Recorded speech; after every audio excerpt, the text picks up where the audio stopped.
پیامبر اسلام درود خدا بر او و آلش پیش از به پیامبری برگزیدنش نیز ضد این نوآوری ها بود و این هم کرامتی بود که پروردگار به او عطا کرد. دین اسلام همه این بدعت ها را بر هم زد و خدا بابت این در قرآن کریم می فرماید: سپس از آنجا که دیگر مردم راه می پیمایند شما نیز روانه شوید و از خدا آموزش بخواهید که آمرزنده و مهربان است. همچنین خداوند می فرماید: ای فرزندان آدم، به هنگام هر عبادت لباس خود بپوشید و نیز بخورید و بیاشامید، ولی اسراف مکنید که خدا اسرافکاران را دوست نمی دارد. بگو چه کسی لباس هایی را که خدا برای بندگانش پدید آورده و خوردنی های خوش‌طعم را حرام کرده است؟ بگو این چیزها در این دنیا برای کسانی است که ایمان آوردند و در روز قیامت نیز خاص آنها باشد. آیات خدا را برای دانایان این چنین به تفصیل بیان میکنیم. بزغاله را چی بلا زد حلیمه؟ به خدا سوگند یک قطره شیر هم ندارد. چطور؟ ما با مکه می رویم، هیچ چیز برای خوردن نداریم و اشترهای ما نیز از خستگی در پا راست نمی ایستند. فرزندانمان از گرسنگی در راه عذاب می کشند. حیران ماندم، نمیدونم چی کار کنم. چی کار کنه ای حاریس؟ چی کار؟ خشکسالی پی هم می آید، قحطی اذیتمون می دهند، پیستانهای چارپایانمون از گرسنگی خشکیده. به خدا حیرانم، نمیدونم چی کار کنم ای حاریس. باید یک جا به مکه برویم. قوم سعد آماده ای رفتنند، شما نیز آماده شوید. شاید که به ما کودک بیدیهند برای دایگی از عائله های ثروتمند قریش و با این را عذاب قحطی را پشت سر کنیم. کودکان دیگر چی حاریس؟ کودکان بزرگتر را به مادرانشان می سپاریم و نوزاد را همراه می بریم. شاید پروردگاری کعبه نوزادی را برایمان ارزانی بخشد در مکه و شاید موزی دایگی ما را از عذاب روزهای قحطی برهاند. ای خدای کعبه، چی کار کنیم؟ فاطمه، نبیرم محمد پسری فرزند تو عبدالله است. علیه، تو و آمینه خویشاوندانم هستید از قبیله زهرا. از برای خدا محمد را خوب پرستاری کنید. چقدر برایت غمگینم عبدالله. با سینی 26 ندر آمده از دنیا رفتی. دلم می سوزد برای محمد. در رحم مادرش یتیم شد و دنیا آمد، پدرش در زیر خاک بود. دلم برای این یتیم می سوزد. غمگینم برای آمینه. حتی 1 سال هم زندگی نکرد با عبدالله. اکنون با نوزادش تنها ماند. دایه ها حالا هم نامدند؟ به خدا سوگند بسیار خواتیرم. هر روز انتظارم، لیکن تا حال نآمدند. برایش دایه‌ای پیدا میکنم هنگامی که دایه ها بیایند به مکه تا او سالم به وای رسد. خدا از تو راضی باشد پدری حاریس. شما برای نبیرتان بسیار رنج میبرید. ای عبدالله، از روزی که به دنیا آمد محمد پر از مهربانی ها گشت روح و جسم من. خدایا این مهربانی را به هر خاندان ارزانی دار.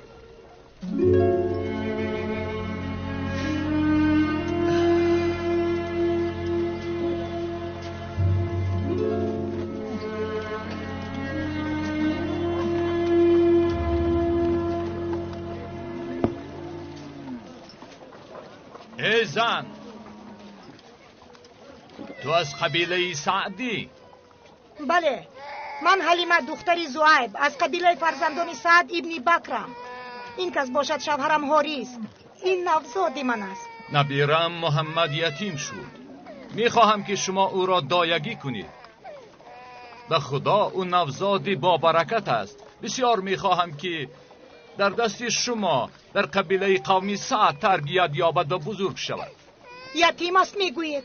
من با او چیکار میکنم؟ برایش نگرانم از سرایت بیماری های مکه و مجبورم جدایی با او را تحمل کنم تا آن زمانی که در موضعهای خوشباد و هوا او را پرستاری کرده به وای رسانید. میخواهم سالم و بردم باشد. او را با خود بگیرید. لیکن با این یتیم چی کار کنیم عمل؟ ما عائله فقیریم و با قحطی اون به سر میبریم. نه شیر برای تجارت داریم و نه حیوانات سالم. سالهای آخر چارپایانمان تلف یافتند و بسیار ضرر دیدیم. بس کن پسرم، بس. من از خدای کعبه برایت کمک میجویم. او پسر است؟ بله. محمد من هم طفل شیرخوار است. او را برای دایگی میگرفتید، برادر شیرخواره میشده. با خدا سوگند نمیخواهم تکلیفتان رو رد کنم. میدونم که شما انسانهای با شرافت و محترمی. با فرزندم بینگریدم. ما غذایی نداریم و او از گرسنگی گریه میکنه و من نمیدونم با او چیکار کنم. ما را ببخشید احمد. ما نیز با قحطی روبروییم، وگرنه کمکتان میکردیم.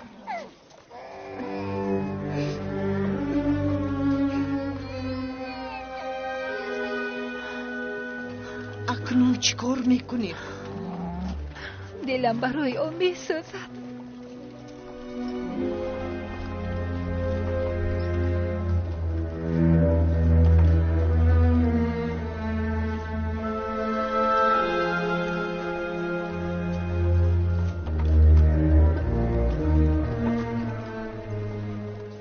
کجا می روی حلیمه؟ به خدا سوگند نمیخواهم از خانه این قبیله شرافتمند به نوزاد برگردم. من باید که آن یتیم را با خود بگیرم. چنین میکنیم حلیمه.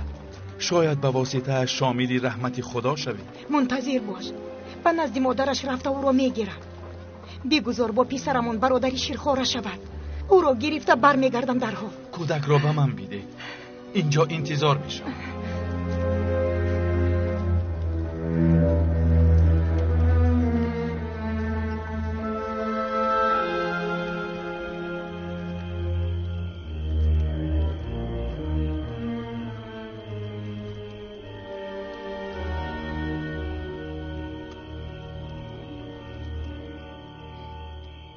بیا برکه.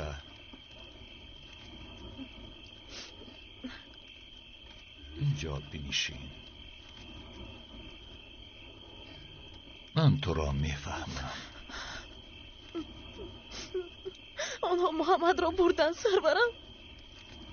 او را حلیمه برد، دختری ابو زعیب از قبیله سعد، برای شیر دادن و تربیت کردن. این عادتی قبیله های مکه است، برای سالم و با قوت شدن نوزاد. مگر تو نمیخواهی محمد پسری سالم و با قوت شود؟ میخواهم. جانم فدایش بود. او را بسیار پزمان شدم. طاقت دوریش را ندارم. برای او آمینه بسیار گریه میکند سرورم. غمگینم برایش. بله، همه غمگینیم برای او. همه غمگینیم. سوگند به خدای کعبه، هم برای او غمگینم، هم برای برادرم عبدالله. دلم برای عبدالله بسیار میسوزد. در یثرب جوان مرگ شد. غمت مرا میکشد ای عبدالله. نمیدانم برای کدامش گریه کنم، برای عبدالله یا برای نوزاد یتیم. به هر صورت ما همه باید صبور باشیم.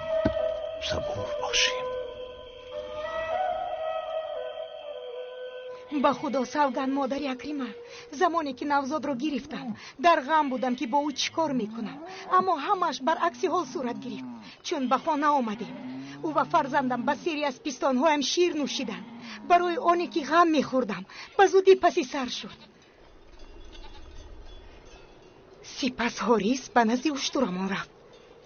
دید که پیستانی او نیست، پر از شیر بود. به سری شیر خوردیم و بسیار خوشحال گشتیم. ببین، به خدا حلیمه طفلی با برکت را انتخاب کردیم. به یاد داری حاریس، هنگامی برگشتن با محمد بر مرکبی لاغرمان سوار شده بودیم. او قوت گرفت و از همه زود حرکت کرد. همراهانمان حیران شدند و از من با هیجان پرسیدند مگر همان مرکبی لاغر تو نیست؟ گفتم بله. آنها گفتند باورمان نمی‌آید. بینوش حلیمه، تو هم بینوش مادری اکریمه. بعد از این ما به سوی قبیله همان برگشتیم. دیدیم علفش سبز، حالان که تا رفتنمون به مکه همه جا علفش خشکیده بود. بله حاریس، شما چی یاد دارید مادر اکرمه؟ بله یاد دارم. بعد از بازگشتن با محمد پسری عبدالله، فرزندانمون گوسفندان را به چرا می بردند. هنگامی بازگشت چارپایان با شکمی سیر برمیگشتند.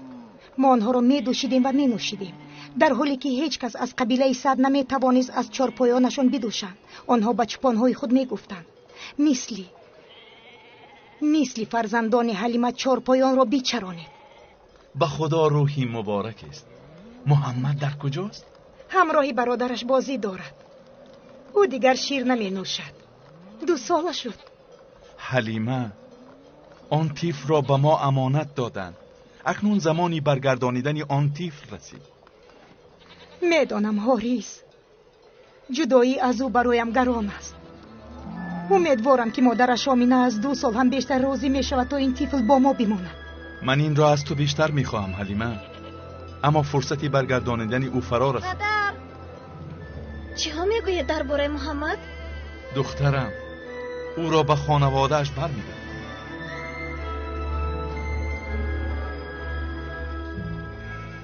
ما نمیدونیم به او چطور زندگی میکنیم، خصوصا دخترم شیمه. او به نهایت او را نگاه و بین میکرد. نعم اليتيم بدت مخايل فضلي، نعم اليتيم ويطم رزق بعضه وذكاء، زانت كفر الخلق العظيم شمائل يقرى بهن ويولع الكرماء، يقرى بهن ويولع الكرماء.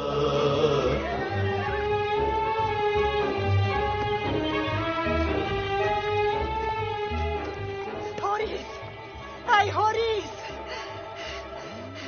محمد را باز با خود آوردم. کجاست محمد؟ همراهی برادرش بازی دارند. آمینه راضی شد که محمد را باز در تربیت ما واگذار کنه؟ این رحمت خداست نسبت ما حاریس. پدر، مادر، برادرم محمد. با او چی شد؟ محمدی من.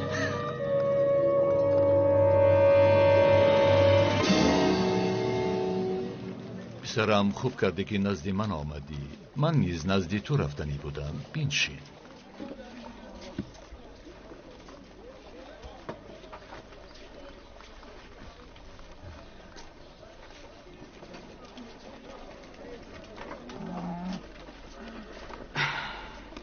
چه گفتنید؟ بگویید پدر. پسرم، سری را به تو گفتم، میخواهم آن را پنهان دار. سیر؟ چگونه سیر پدر؟ کو بگویید؟ درباره پسری برادرت عبدالله. محمد، دلم برای او میسوزد، یتیمی تنها. تو میدانی ابو طالب، حق را میگویم. و یاد داری آنگاه که من سردار نمایندگی قریش بودم نزد شاه یمن سیف ابن یزن، این بعد آن بود که اهل حبش تار و مار شدند. بله یاد دارم پدر. آنجا چه واقع شد؟ آنچه برایم نقل کرد بسیار مهم بود. باید این را به تو بگویم. آخر مرگ قضایی است حتمی و من نمیدانم کی میمیرم. الها عمرتان دراز باد پدر. بگویید. آن زمان شاه از دیگران دیده مرا بیشتر احترام کرد و از دیگر مردمی قریش دیده برایم تحفه بیشتری داد. به من حسد ورزیدند. آن وقت من گفتم برای احترام شاه به من حسد نورزید. و نزدیک حادثه بزرگی واقع می شود، آنگاه حسد خواهید خورد. منظورتان چیست پدر؟ این را من به هیچ کس در میان نگذاشتم. تو نیز به کسی مگوی. مرا فهمیدی؟ قول بدی که آنچه به تو میگویم به کسی آن را نمیگویی پسرم. پدر، هر چه زودتر شنیدن میخواهم. قول میدهم که به کسی نمیگویم. بگویید.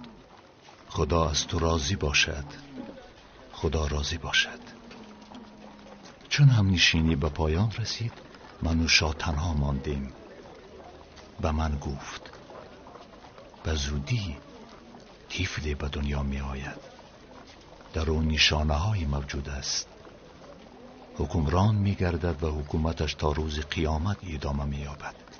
او پیامبری این جماعت خواهد شد. به زودی او تولد می شود. در خردسالی یتیم می گردد. بابا و عموهایش او را سرپرستی خواهند کرد. این خبر در کتاب ما روایت شده است. از شاه پرسیدم این خبر به من چه دخلی دارد؟ او گفت او از نسل تو به دنیا می آید عبدالمطالب. او را خوب محافظت کن از فتنه مردم خودت و قومهای یهود. آنها بسیار می خواهند که او را بکشند، اما خدای کعبه محافظتش می کند. اکنون این سر را به تو نیز فاش کردم، ولی تو این را به هیچ کس در میان بازگو مگو، خصوصا به سران قریش. او پیامبر می شود؟ بله، این از نشانه های اوست. این تنها نشانه های اوست ابو طالب. محافظت کن محمد را، تا جان در بدن داری محافظتش بکن. این وصیتی من است برای تو، فراموش نکن. امیدوارم که خلاف گفته های من عمل نمی کنی. نه پدر، نه. من وصیتتان را هیچگاه فراموش نمی کنم. حاضرم برایش جانم را فدا کنم. خواطر نباشید پدر، برای او خواطر نباشید. خدا از تو راضی باشد. همه امیدم تو هستی ابو طالب. همه امیدم بر توست.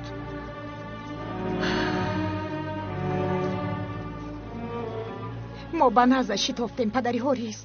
شیما فریاد زد برادری قریشیم، برادری قریشیم. ما از او پرسیدیم با او چی شد.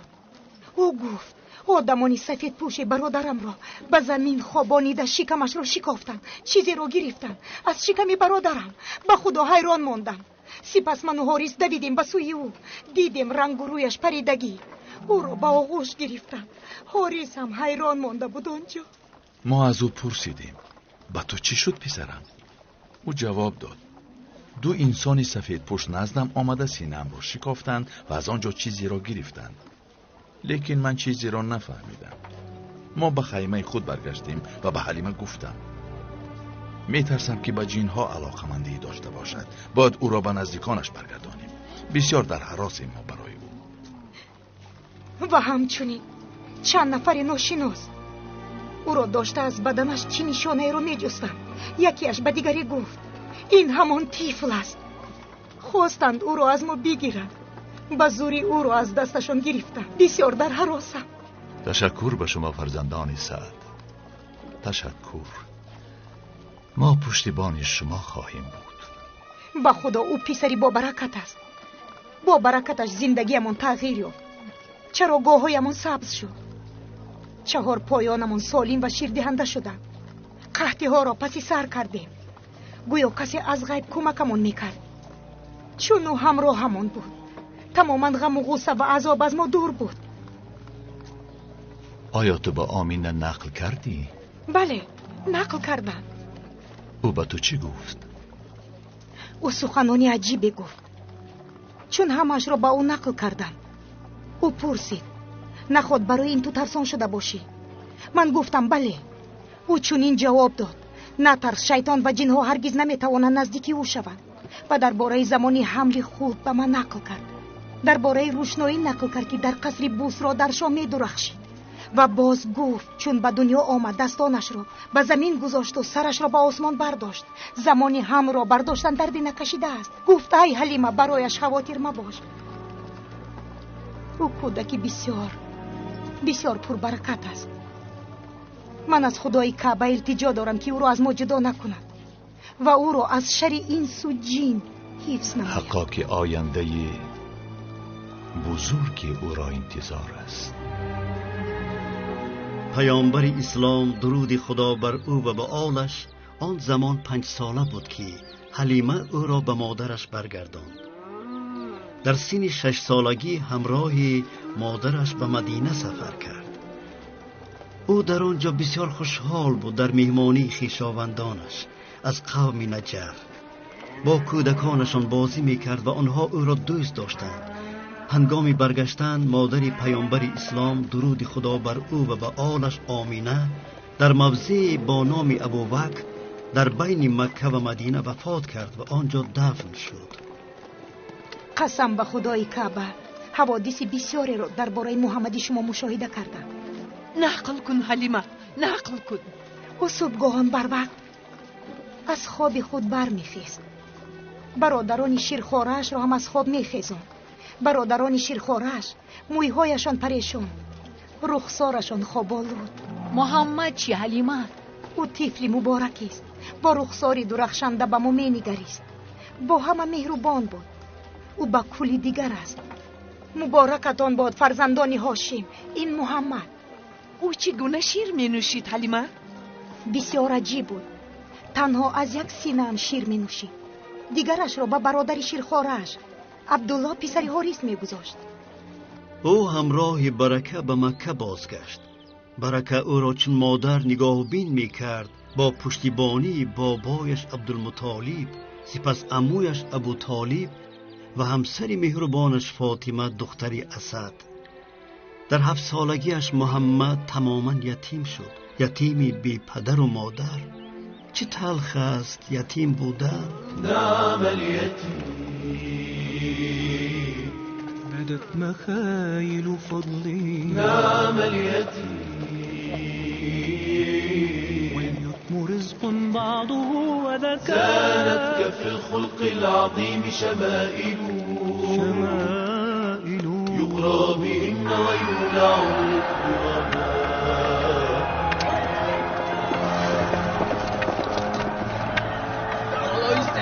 حضرت ودودی پیامبر ظهور میکند. همه شما را نابود میسازد.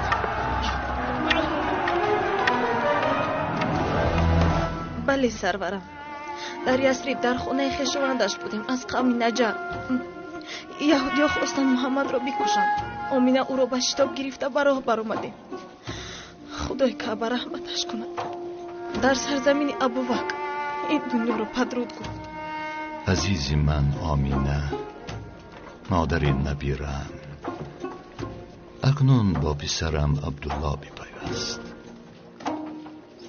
چقدر برایتان غمگینم.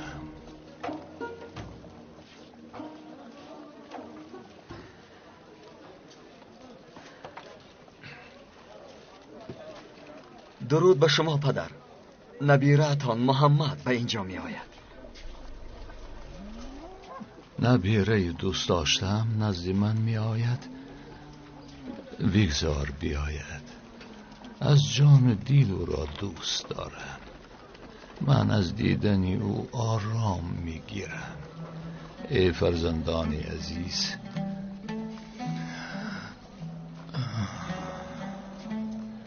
ضعیف و ناتوان و خسته شده. چنین نگویید پدر، شما را خدای کعبه حفظ می کند. روزهایم به آخر می رسند. محمد را کمک کنید. این وصیتی من است. می خواهم او را به یکی از شما سپارم، با آنی که خلاف گفته هایم عمل نکند و به وصیتم گوش دهد. می خواهم سرپرستی او را از بین شما فرزندانم انتخاب نمایم، آنی را که از محمد خوب دفاع کند و او را از همه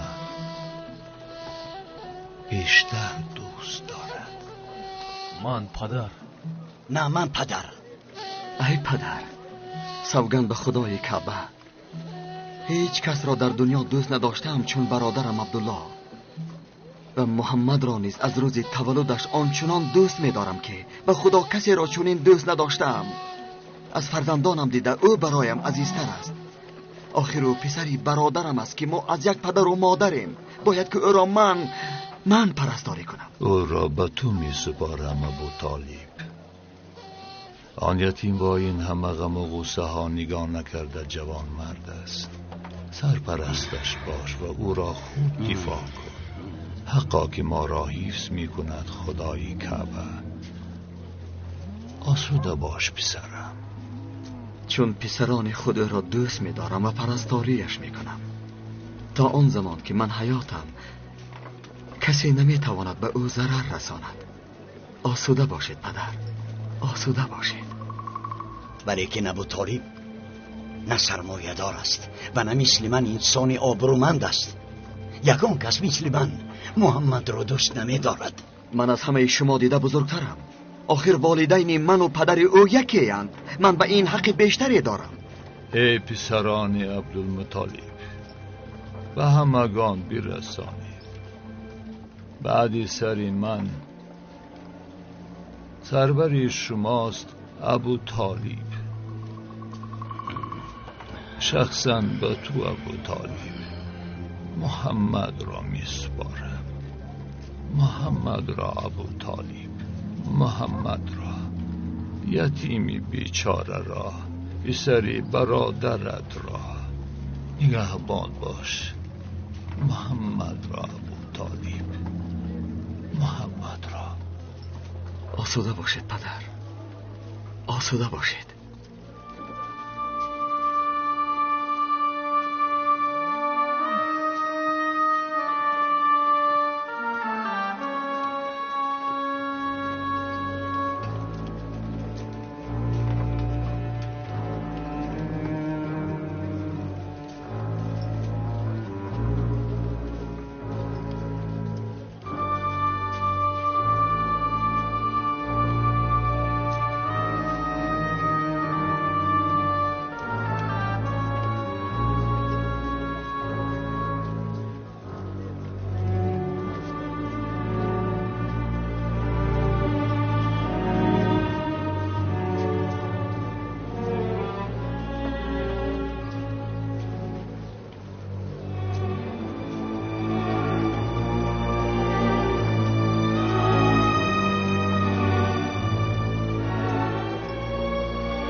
فاطمه، این خوراک برای محمد است؟ بله ابو طالب، من برای او خوراک تیار کردم. هیچ نفهمیدم فاطمه، چرا محمد میخواهد تنها خودش گوسفندان را بانی کند؟ قسم به خدا نمیخواستم حتی از خانه بیرون براید. هیچ نمیخواهم لحظه ای از پیش چشمانم او دور باشد. میدانم ابو طالب، محمد پسری با عقل است، به نصیحت گوش میدهد. گفتم نرو، اما پافشاری کرد و رفت. ای روح پربرکت، او اگرچه خردسال هم باشد وضعیتی بدی زندگی ما را درک میکند فاطمه. نمیتواند آرام باشد. ای عزیزی من محمد، خردسال هم باشد پسری بر حق است. میدانی ای ابو طالب، میخوام پسرانمان مثل او باشند. و پسران من چی شده است فاطمه؟ مگر کاری بدی کردند؟ نه ابو طالب نه، لیکن محمد در سن 10 سالگیش مثل آدمی کلانسال و دانایان رفتار میکند. او علاقه بزرگ شده است. دلم برایش میسوزد. آخر او یتیم است فاطمه. غم یتیمی عذابش میدهد. او اگر در خانه بیکار نشیند درد یتیمی اذیتش میدهد. برای همین مشغول کاری میگردد تا درد را از خود دور کند. فاطمه، او نگفت در کدام محل گوسفندان را میچراند؟ گفت در کوههای مکه.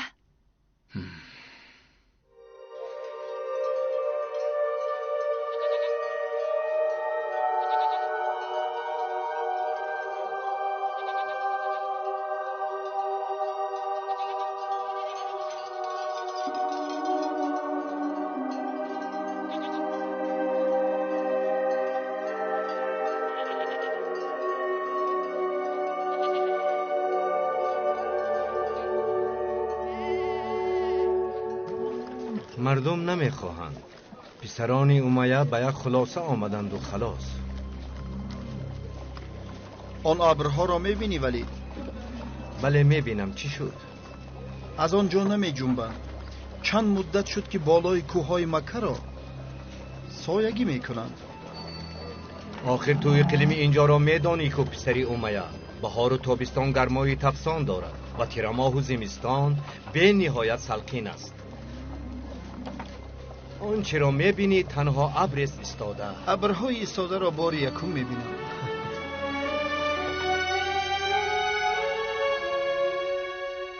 کدامی از شما به برادرتان محمد خوراک میبرید؟ من میبرم مادر. من ای مادری طالب، بعد از وفات آمینه من او را پرستاری میکردم. بگذار من به او خوراک ببرم. به من دهید. میدانم او حالا در کجاست. تو بنشین برکت، آنقدر دور نیست. با تو چی شد برکت؟ من او را پزمان شدم.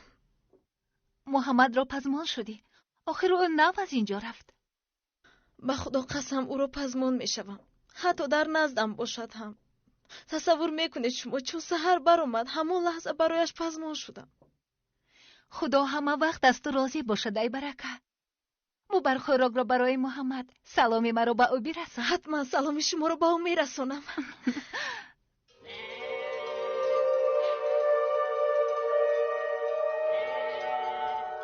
نوری چشمانم محمد در این مکانی تفسان برای گوسفندان علف جمع کرده خود را در عذاب میگذاری.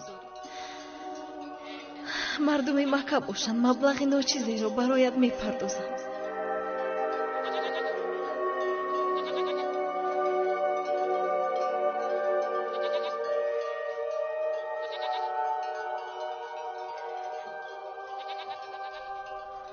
نوری چشمانم، چرا تو تنهایی رو اینقدر دوست می‌داری؟ تو با رمه گوسفندان به صحرا می‌روی تا اینکه تنها بمانی. شکم گوسفندان دائم سیر است و پستان‌هایشان پر از شیر. از گرگ و دیگر درندگان نمی‌ترسی؟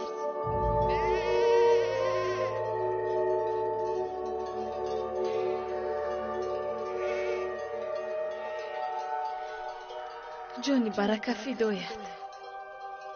ای خوشنودی برکت. خدا رحمت کند آمینه رو. خدا رحمت کند عبدالله رو. چی فرزندی پر برکتی رو از خود باقی گذاشتید و از این دنیا رفتید. ای خدای کعبه، او رو از هر گونه بدی ها محافظت نما.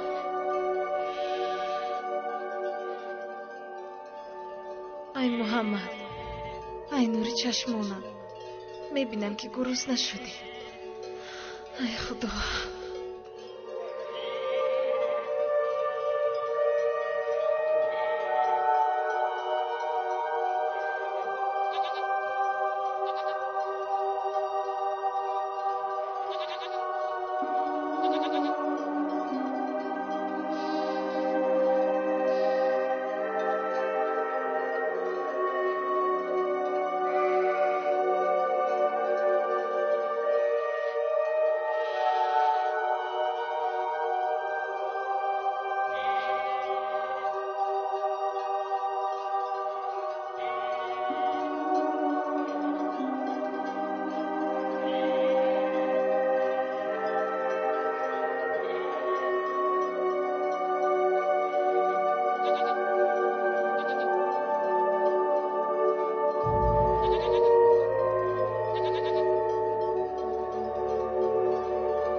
نزدی من بیا عزیزم، برایت خوراک آوردم. 4 دانه خرما و کمی شیر. مگر این برایت کفایه است؟ چرا اینقدر کم خوراک میخوری؟ آخر تو جوانی مستحکم شده ای. ای نوری چشمانم، ای عزیزم، نزدیک بنشین. انا ببین، برایت خوراک آوردم. ببین، اینقدر راه رو از مکه طی کردم تا این 4 دانه خرما و کمی شیر رو برایت برسانم. به خدا سوگند از اینجا به تو نمیروم. بخور پسرم، نوش جانم، بخور نوری چشمانی برکت. همراهت اینجا میمونم، سپس یک جا به مکه میرویم.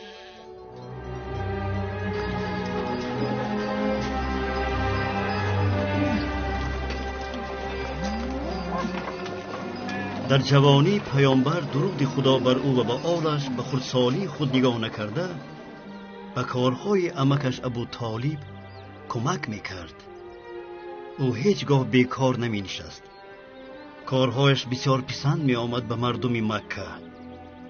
رمش از صحرا سیر برمیگشت.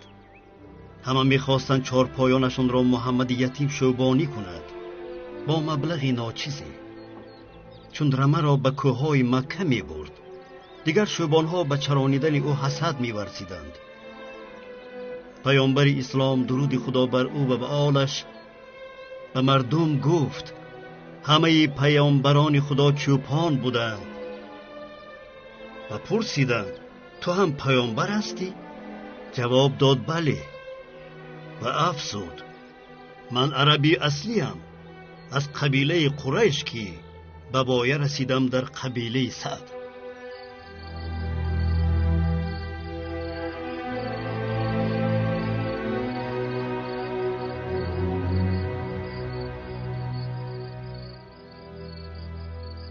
تو چی کار میکنی برکه؟ برای پسرم محمد لباس میدوزم. خدا جزای خیرت دهد برکه. حقا تو به او مثل مادری. برایم نقل بکن برکه آن لحظه های را که در یثرب مهمان بودید. چی را نقل کنم سرورم؟ هر چی که دیدی و شنیدی. ای نوری چشمانم محمد، هر کجا که قدم میزد نیکی و شادی همراهی او بود. او در یثرب از همه همسینانش بهتر شناوری میکرد. شناوری؟ بله، او در اونجا شناوری را آموخت و خوب شنا میکرد. یهودی ها آنها او را دیدند؟ یهودی ها؟ وای بر آنها، بارها خواستند به محمد ضرر رسانند. آخر این یتیمی بیچاره به کسی بدی نکرده است. میدانم برکه، میدانم. خدا حفظ کند برادرزاده ام را، خدا حفظت کند. ای اهل مکه، پسرانتان را نزد من بیاورید. ای ساکنان حرم، من از شروعم، مگر درباره من نشنیدید؟ پسرانتان را بیارید تا آینده آنها را به شما بگویم چی میشوند. مگر بیت شاعر را نشنیدید؟ از گفته های قوم لهبی در حیرتم به خدا من. آنچه که به تو گفت آن میشود حتما.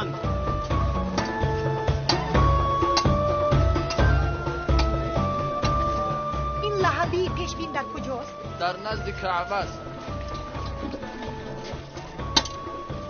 پسرانتون را به اینجا بیاورید. من از فرزندان لهبم. آنها را میبینم و میگویم چه حادثه آنها را انتظار است. به اینجا بیایید. پسرانتون را بیاورید.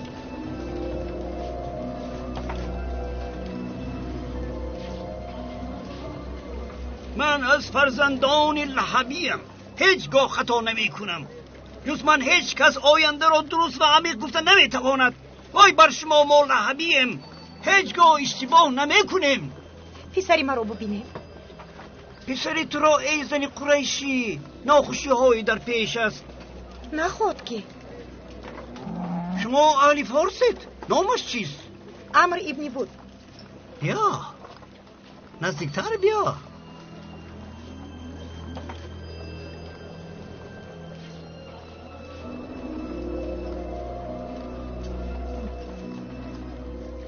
تو رو با شمشیر به قتل میرسانند پسرم. ای خوشنودی پدر و مادرت، خاک در دست تو زرد میگردد. به نزدیکی سرمایه کلانی به دست میآری. نامش چیست؟ حکیم ابن حزم. ای خوشنودی پدر و مادرت، تو شخصی بزرگ خواهی شد. ها، تو نیز ثروتمند میشوی. آن پسر بچه کیست؟ محمد پسر عبدالله.